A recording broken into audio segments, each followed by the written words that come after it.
start our coverage with the Pro Stock semifinals. Michigan's Dave Canners in a Hornet, Indiana's Bob Clinton in a Mustang. Remember now, the man that gets to the far end of the strip first makes it to the finals where the big money is. The staging lights show the cars are both in position.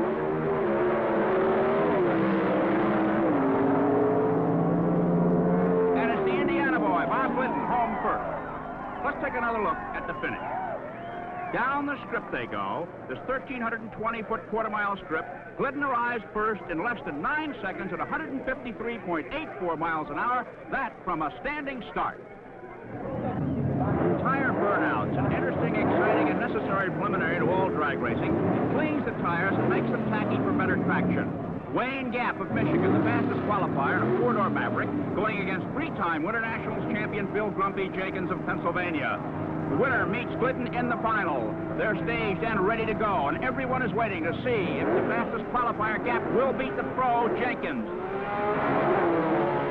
Jenkins red lights. He's off too early, and he gives it to Michigander Wayne Gap. Here's another look from behind, and there's the red light. Well, not everyone here at Pomona is concerned with speed today. We'll be back for the Pro Stock finals before this man pedals his quarter mile.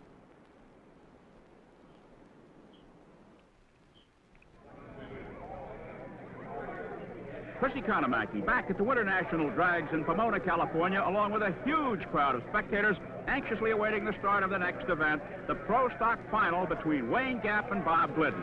Earlier, we had a chance to chat with both of them. First, Wayne Gap.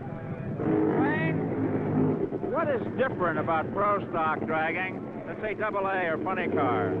Well, Pro Stock is limited by rules. We have to run carburetors, we have to run gasoline.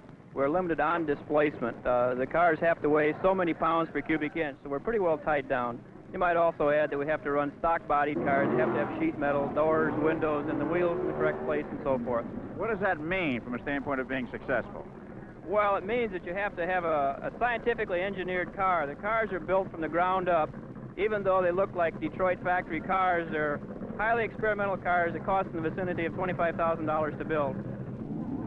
In 70,000 miles of crisscrossing the country, in 20 major meets, Bob Glidden earned #1 in Pro Stock racing. Firstly, congratulations, Bob, but it's a new year. What is the Pro Stock outlook for 1975?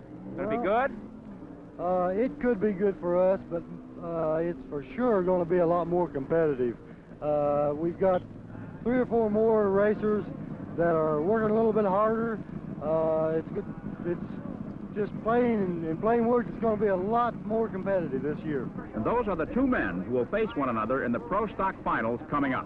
$12,900 to the winner and only $4,100 to the loser. Here's Melanie Vince, a neighbor of Bob Glidden's from Beach Grove, Indiana. He's in the burnout area. His wife, Etta, is his chief mechanic, and there the water is being put on the tires for the burnout. Laundry bleach used to be used. Now it's water, but the area is called the bleach box. And those tires are getting heated up and cleaned. And there, Wayne Gap comes to the line. Gap, remember, the fastest qualifier for the meet. The Winternationals, the fastest qualifier, has never won in Pro Stock. They're in the staging area. It's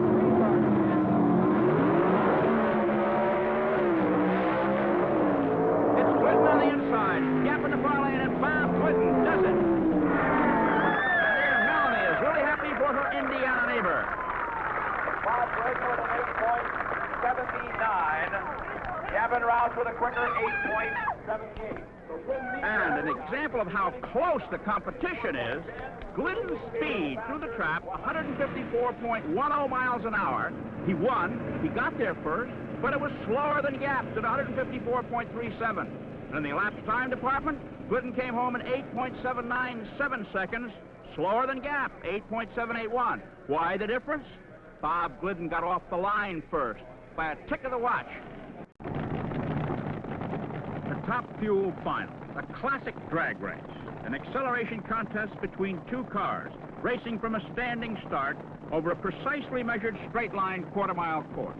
The top men in the business, Don, Big Daddy Garlitz, and a youngster from Cajun country, Dave Settles of Houma, Louisiana. For drag racing fans who wonder what may become of Gary Beck, was expected to give Garlitz a fit. He had the fastest qualifying time, 5.9, and the top speed, 244.5, but was eliminated in the second round. Now the moment of truth, coming to the line. In this classic drag race, conditions are changing even more. Storm clouds are moving in. The temperature has dropped way down. It is late in the day. Many fans have been here since 7:30 this morning, waiting for this moment. And Settles blows it. He spins his wheels and Garlits, his engine smoking, streaks down the line for an unprecedented 4th Winternationals title. And Dave Settles coats along at just over 50 miles an hour. Winternational title number 4. Garlits is the biggest drag racing winner in organized history. Title number 12 in national competition. Let's have another look at that. Off the line, and immediately Settles' wheels burn. That's fine in the bleach box, but no good on the strip, because the car virtually stands still by drag racing comparison, and the crowd goes wild as Don Garlits, the swamp rat from Scepter, wins yet another Winternationals crown. Going in, the Louisiana youngster said he so badly wanted to beat that old man of 43. 43, that ain't old.